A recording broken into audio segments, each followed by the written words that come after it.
2년 전 가을 한 어머니가 상담실에 들어오셨습니다.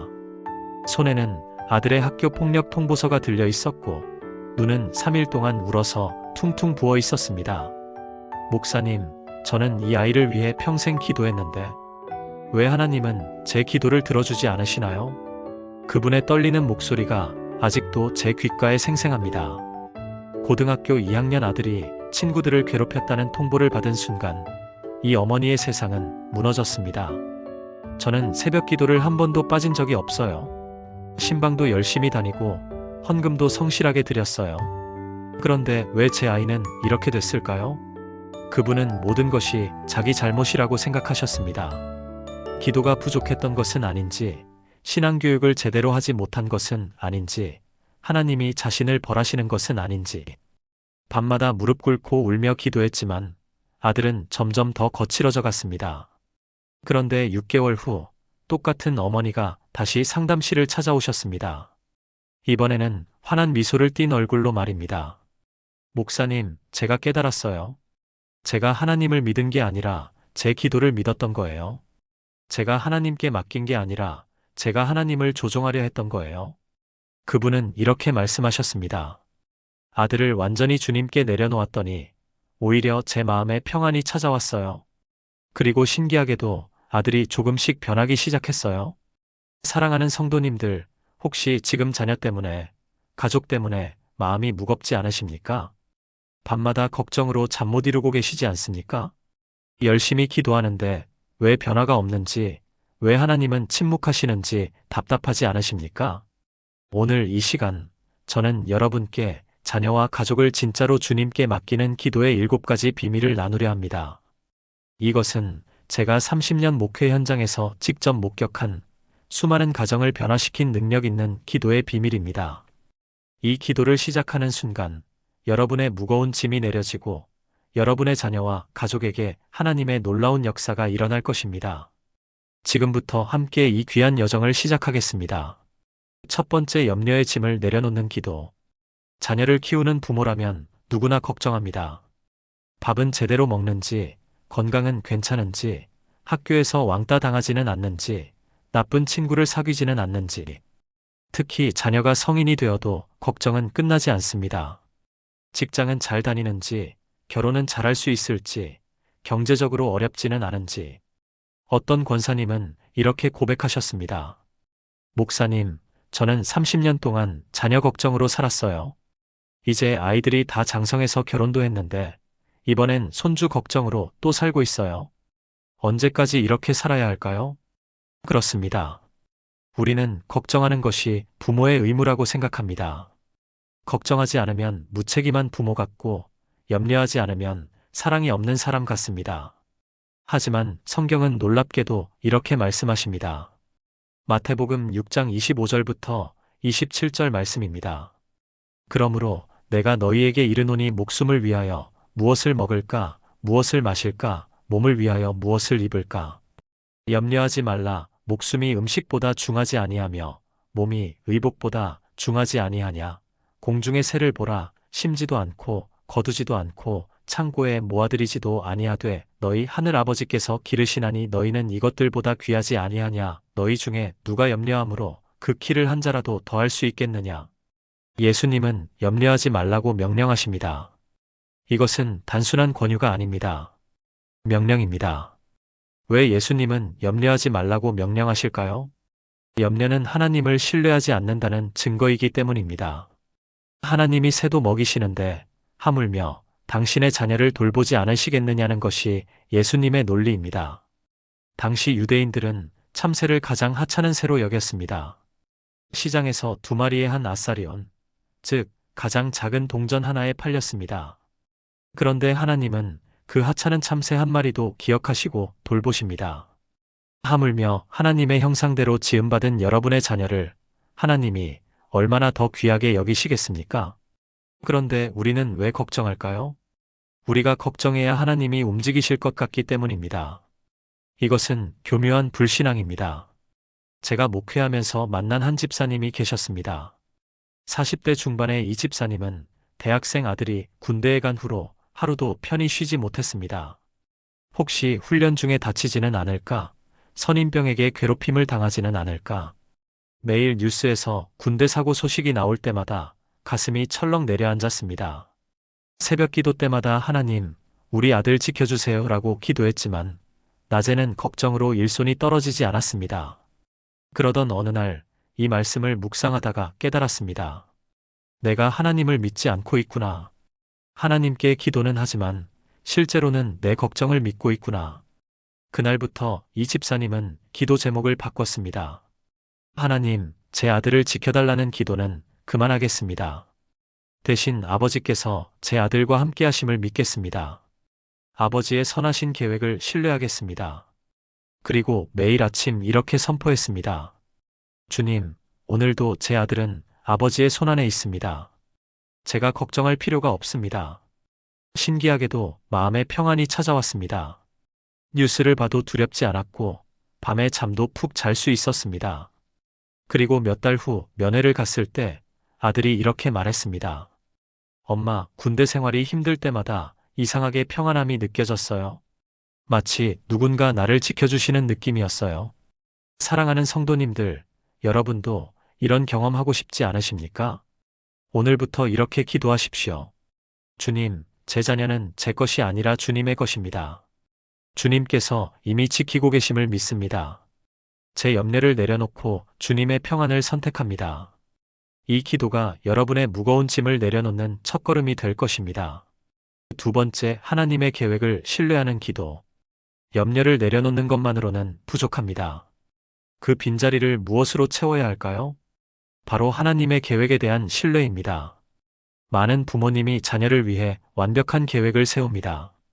어떤 유치원에 보낼지, 어떤 학교에 진학할지, 어떤 직업을 가질지, 누구와 결혼할지. 우리는 자녀의 인생 설계도를 머릿속에 그려놓고 그대로 되기를 간절히 기도합니다. 하지만 현실은 우리 계획대로 되지 않습니다. 아이가 원하는 대학에 떨어집니다. 준비했던 직장 면접에서 탈락합니다. 그럴 때 우리는 좌절하고 하나님께 원망합니다. 왜 제 기도를 들어주지 않으세요? 하지만 잠깐 생각해 보십시오. 혹시 우리의 계획이 하나님의 계획과 다른 것은 아닐까요? 예레미야 29장 11절 말씀을 보겠습니다. 여호와의 말씀이니라 너희를 향한 나의 생각을 내가 아나니 평안이요 재앙이 아니니라 너희에게 미래와 희망을 주는 것이니라. 이 말씀은 바벨론 포로로 끌려간 이스라엘 백성들에게 주신 말씀입니다. 그들은 조국을 잃고 가족과 헤어지고 꿈과 희망을 잃어버린 절망의 상황에 있었습니다. 인간적으로 보면 완전히 실패한 인생이었습니다. 그런데 하나님은 이렇게 말씀하십니다. 내게는 너희를 향한 계획이 있다. 그것은 평안이요, 미래요, 희망이다. 포로 생활 70년이라는 긴 세월이 하나님의 계획이었습니다. 그 기간 동안 이스라엘 백성들은 우상 숭배를 완전히 끊어냈고 말씀 중심의 신앙으로 돌아왔습니다. 만약 바벨론 포로가 없었다면 이스라엘은 계속 우상을 섬기다가 역사에서 사라졌을 것입니다. 실패처럼 보였던 그 70년이 사실은 하나님의 구원 계획이었던 것입니다. 우리 자녀들의 인생도 마찬가지입니다. 우리 눈에는 실패로 보이는 그 순간이 하나님의 계획 속에서는 가장 중요한 전환점일 수 있습니다. 제가 아는 한 청년이 있었습니다. 대학 졸업 후 대기업에 입사하려고 3년 동안 준비했지만 번번이 떨어졌습니다. 어머니는 매일 새벽마다 하나님, 우리 아들 좋은 직장에 취업시켜주세요 라고 눈물로 기도했습니다. 하지만 결과는 계속 낙방이었습니다. 좌절한 청년은 작은 소셜벤처 기업에 들어갔습니다. 연봉도 적고 회사도 불안정해 보였습니다. 어머니는 실망했습니다. 그런데 5년이 지난 후 그 소셜벤처는 업계 1위 기업이 되었고 청년은 임원으로 승진했습니다. 더 중요한 것은 그 회사에서 일하면서 청년이 진짜 소명을 발견했다는 것입니다. 엄마, 만약 대기업에 들어갔다면 저는 평범한 직장인으로 살았을 거예요. 하지만 지금 저는 가난한 사람들을 돕는 일을 하면서 하나님의 나라를 세우고 있어요. 어머니는 그제야 깨달았습니다. 자신의 기도를 들어주지 않으신 것이 아니라 더 좋은 것을 주시기 위해 기다리게 하셨다는 것을 말입니다. 사랑하는 성도님들, 지금 여러분의 자녀가 어려움을 겪고 있다면 그것이 끝이 아닙니다. 하나님은 그 과정을 통해 더 좋은 것을 준비하고 계십니다. 여러분의 계획이 아닌 하나님의 계획을 신뢰하십시오. 이렇게 기도하십시오. 주님, 제 계획이 아닌 주님의 계획이 이루어지기를 원합니다. 주님의 생각이 제 생각보다 높음을 믿습니다. 주님의 때에 주님의 방법으로 역사하실 줄 믿습니다. 자녀를 키우면서 가장 큰 고민 중 하나는 이 아이가 올바른 길을 가고 있을까? 입니다. 진로 선택의 순간마다 중요한 결정의 기로에서 부모는 불안합니다. 내가 제대로 조언하고 있는 걸까? 혹시 내 욕심으로 아이를 잘못된 길로 인도하는 건 아닐까? 어떤 아버지는 아들에게 의사가 되라고 강요했다가 나중에 아들이 음악을 하고 싶어 했다는 것을 알고 평생 후회하며 사셨습니다. 우리는 자녀를 사랑하기에 최선을 다해 조언하고 인도하려 합니다. 하지만 정작 중요한 것은 우리가 인도하는 것이 아니라 하나님이 인도하시는 것입니다. 잠언 3장 5절부터 6절 말씀입니다. 너는 마음을 다하여 여호와를 신뢰하고 내 명철을 의지하지 말라. 너는 범사에 그를 인정하라. 그리하면 내 길을 지도하시리라. 이 말씀의 핵심은 내 명철을 의지하지 말라는 것입니다. 명철이란 우리의 지혜, 우리의 경험, 우리의 판단을 의미합니다. 물론 부모의 경험과 지혜는 소중합니다. 하지만 그것이 절대적이어서는 안 됩니다. 왜냐하면 우리의 지혜는 제한적이고 우리의 시각은 한정되어 있기 때문입니다. 우리는 현재만 볼 수 있지만 하나님은 미래를 보십니다. 우리는 겉모습만 볼 수 있지만 하나님은 마음을 보십니다. 우리는 이 세상의 성공만 생각하지만 하나님은 영원한 가치를 생각하십니다. 그래서 우리는 범사에 그를 인정해야 합니다. 자녀의 진로 문제도, 결혼 문제도, 직장 문제도 모든 것을 하나님께 여쭈어야 합니다. 그러면 하나님이 내 길을 지도하시리라고 약속하십니다. 제가 목회하면서 만난 한 권사님의 이야기를 나누겠습니다. 이 권사님의 딸은 의대를 가고 싶어 했습니다. 성적도 충분했고 가족들도 모두 찬성했습니다. 그런데 권사님은 기도하면서 이상한 마음이 들었습니다. 이것이 정말 하나님의 뜻일까? 아니면 우리 가족의 욕심일까? 그래서 40일 금식 기도를 시작했습니다. 하나님, 제 생각이 아닌 주님의 뜻을 알려주세요. 금식 기도 중에 하나님이 마음에 감동을 주셨습니다. 내 딸은 의사가 아니라 선교사다. 권사님은 깜짝 놀랐지만 순종하기로 결단했습니다. 딸에게 조심스럽게 이야기했고 딸도 한 달 동안 기도한 후 똑같은 마음을 받았습니다. 의대 대신 신학대학에 진학했고 지금은 아프리카에서 의료 선교사로 사역하고 있습니다. 의사보다 훨씬 어려운 환경이지만 딸은 이렇게 말합니다. 엄마, 만약 한국에서 의사로 일했다면 돈은 많이 벌었겠지만 이렇게 큰 기쁨은 없었을 거예요. 하나님이 인도하신 이 길이 제 인생 최고의 선택이에요. 사랑하는 성도님들, 여러분의 자녀도 하나님의 인도하심이 필요합니다. 여러분의 지혜로 인도하려 하지 마시고 하나님께 맡기십시오.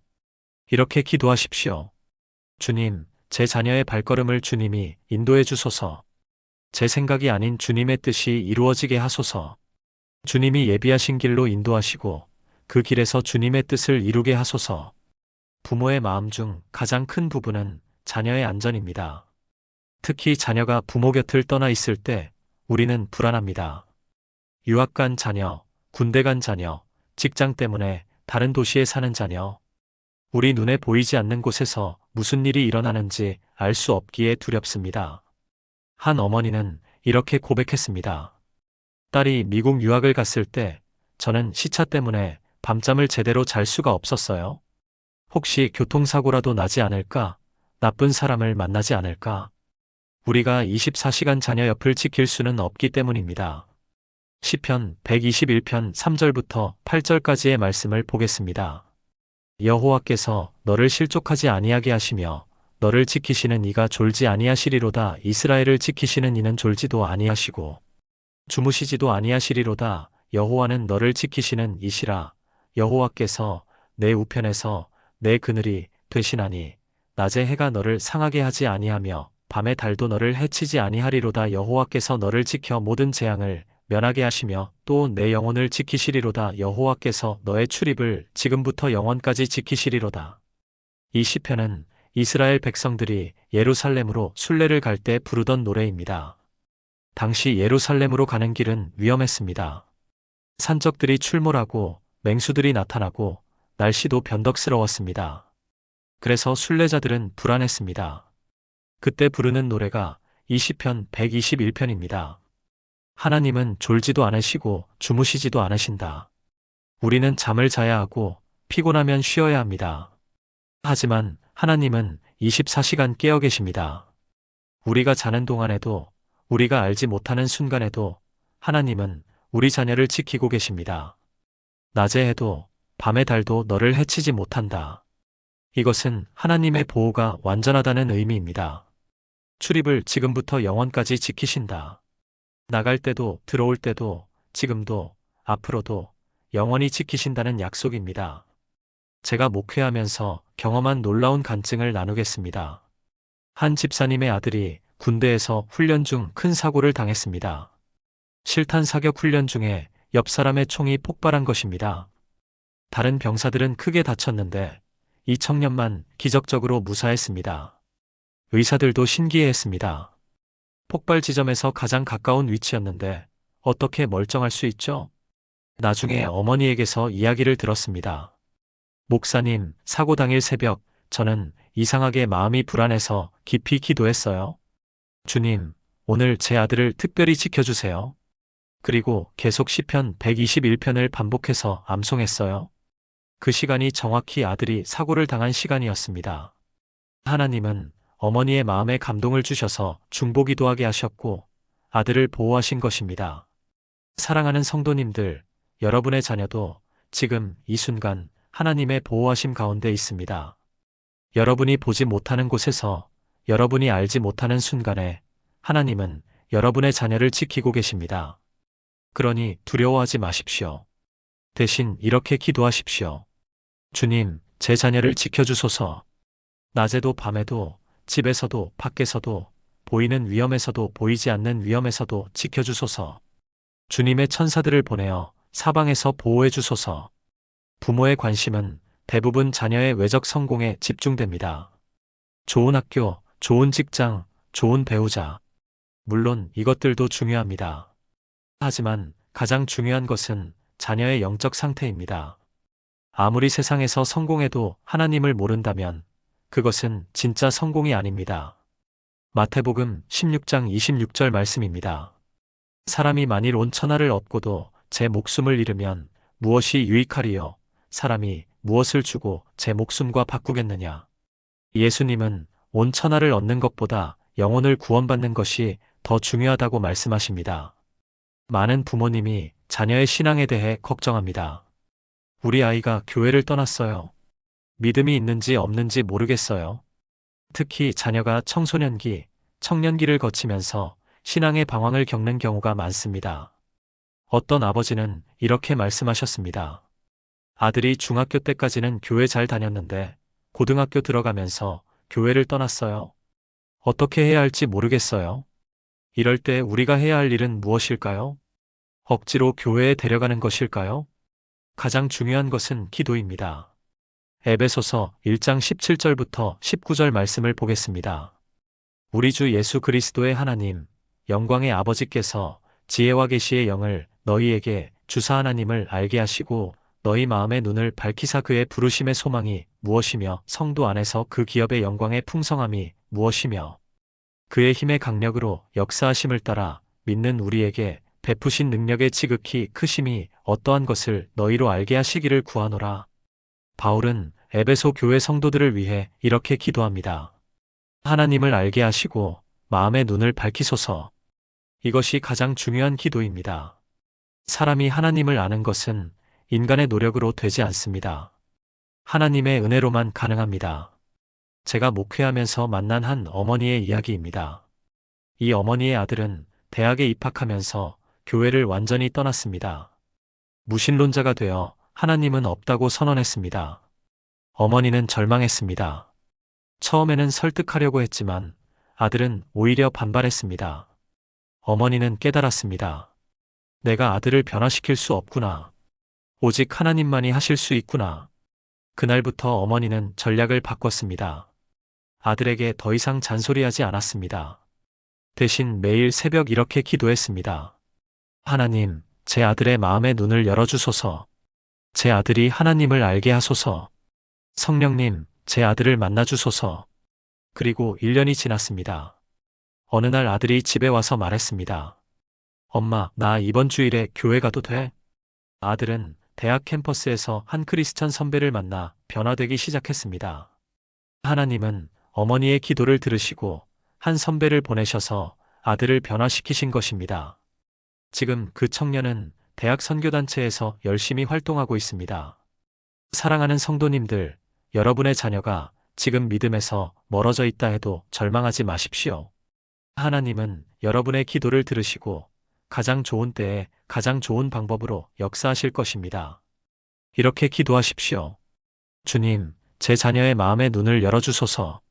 하나님을 알게 하시고 예수님을 만나게 하소서. 성령님, 제 자녀의 마음에 역사해 주소서. 많은 가정에서 가장 큰 고통은 관계의 단절입니다. 부모와 자녀 사이의 갈등, 형제자매 간의 불화, 고부 간의 어려움. 사랑하는 가족인데 서로 상처를 주고받으며 살아갑니다. 특히 부모와 자녀 사이의 관계가 깨진 경우 부모의 마음은 찢어집니다. 어떤 아버지는 이렇게 고백했습니다. 아들과 5년째 대화가 없습니다. 같은 집에 살면서도 서로 외면하고 지냅니다.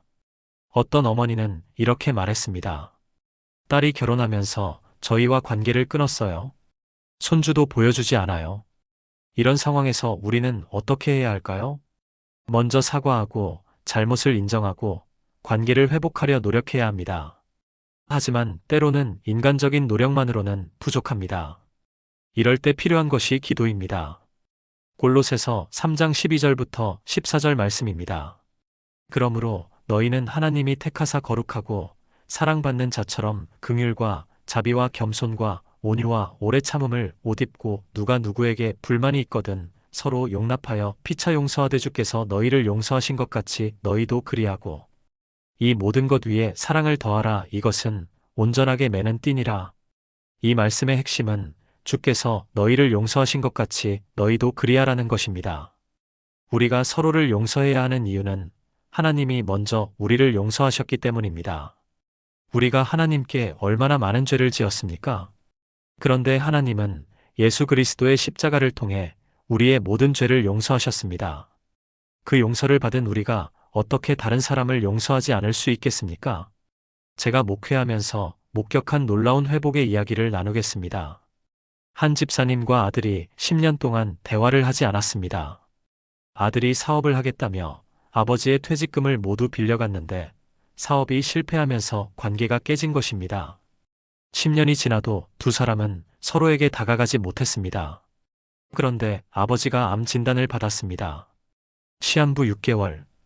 교회에서는 아버지를 위해 기도회를 열었습니다. 그 자리에 아들도 왔습니다.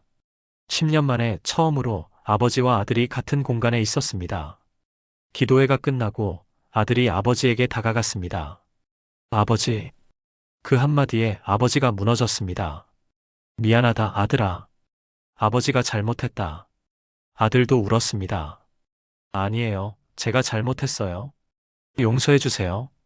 두 사람은 10년의 세월을 뛰어넘어 포옹했습니다. 그리고 놀랍게도 아버지의 암이 완치되었습니다. 의사들도 설명할 수 없는 기적이었습니다. 아버지는 이렇게 말씀하셨습니다. 아들과의 관계가 회복된 것이 암이 나은 것보다 더 큰 기적이에요. 사랑하는 성도님들, 혹시 지금 자녀와의 관계가 깨져 있습니까? 가족 간의 불화가 있습니까? 오늘 이 시간 용서와 회복을 위해 기도하십시오. 이렇게 기도하십시오. 주님, 제 마음의 벽을 허물어 주소서. 용서할 수 있는 힘을 주소서. 제 자녀의 마음도 부드럽게 하소서. 관계가 회복되게 하시고 사랑으로 하나 되게 하소서. 우리가 가장 어려워하는 것 중 하나가 기다림입니다. 자녀가 좋은 대학에 합격하기를 기다리는 것. 자녀가 좋은 직장을 구하기를 기다리는 것. 자녀가 교회로 돌아오기를 기다리는 것. 특히 오랫동안 기도했는데도 응답이 보이지 않을 때 우리는 지치고 낙심합니다. 하나님, 언제까지 기다려야 합니까? 어떤 어머니는 이렇게 고백했습니다. 20년 동안 아들이 교회에 돌아오기를 기도했는데 아직도 소식이 없어요. 하지만 성경은 우리에게 하나님의 때를 기다리라고 말씀하십니다. 전도서 3장 1절과 11절 말씀입니다. 범사에 기한이 있고 천하 만사가 다 때가 있나니 하나님이 모든 것을 지으시되 때를 따라 아름답게 하셨고 하나님은 모든 것을 때를 따라 아름답게 이루십니다. 우리의 때가 아닌 하나님의 때의 말입니다. 우리는 빨리빨리를 좋아합니다. 즉석에서 바로 지금 당장 이루어지기를 원합니다. 하지만 하나님은 때를 기다리십니다. 그 이유는 무엇일까요? 첫째, 하나님의 때가 가장 완벽한 때이기 때문입니다. 둘째, 기다리는 과정에서 우리가 성숙해지기 때문입니다. 셋째, 하나님이 더 좋은 것을 준비하고 계시기 때문입니다. 로마서 8장 28절 말씀을 보겠습니다. 우리가 알거니와 하나님을 사랑하는 자, 곧 그의 뜻대로 부르심을 입은 자들에게는 모든 것이 합력하여 선을 이루느니라. 모든 것에는 기다리는 시간도 포함됩니다. 그 긴 기다림의 시간도 하나님은 선을 이루시는 데 사용하십니다. 제가 목회하면서 만난 한 어머니의 이야기를 마지막으로 나누겠습니다. 이 어머니는 30년 동안 아들이 교회에 돌아오기를 기도했습니다. 30년입니다. 아들이 20살에 교회를 떠났는데 50살이 될 때까지 돌아오지 않았습니다. 어머니는 그 세월 동안 한 번도 기도를 쉬지 않았습니다. 그런데 어머니가 70살이 되던 해 아들이 암 진단을 받았습니다. 말기암이었습니다. 아들은 죽음 앞에서 비로소 하나님을 찾기 시작했습니다. 병상에서 아들은 어머니에게 말했습니다. 엄마, 이제야 알겠어요. 하나님이 정말 계시다는 것을. 아들은 세례를 받았고 6개월 후 하나님의 품으로 갔습니다. 장례식장에서 어머니는 울면서 말했습니다. 하나님, 감사합니다. 30년을 기다렸지만 결국 제 아들을 주님께로 인도해 주셨습니다. 이제 저는 천국에서 아들을 다시 만날 수 있습니다. 사람들은 말했습니다. 30년이나 기다렸는데 6개월 만에 떠나다니 너무 아깝지 않으세요? 어머니는 웃으며 대답했습니다. 아니에요. 제 아들이 영원히 하나님과 함께 있는데 이것보다 더 큰 축복이 어디 있겠어요? 사랑하는 성도님들, 지금 여러분이 기다리고 있는 것이 무엇입니까? 얼마나 기다렸습니까? 1년? 5년? 10년? 20년? 포기하지 마십시오. 하나님의 때는 반드시 옵니다. 그리고 그때가 가장 완벽한 때입니다. 이렇게 기도하십시오. 주님, 제 때가 아닌 주님의 때를 기다리겠습니다. 제 계획이 아닌 주님의 계획을 신뢰하겠습니다. 주님의 때에 주님의 방법으로 이루어질 줄 믿습니다.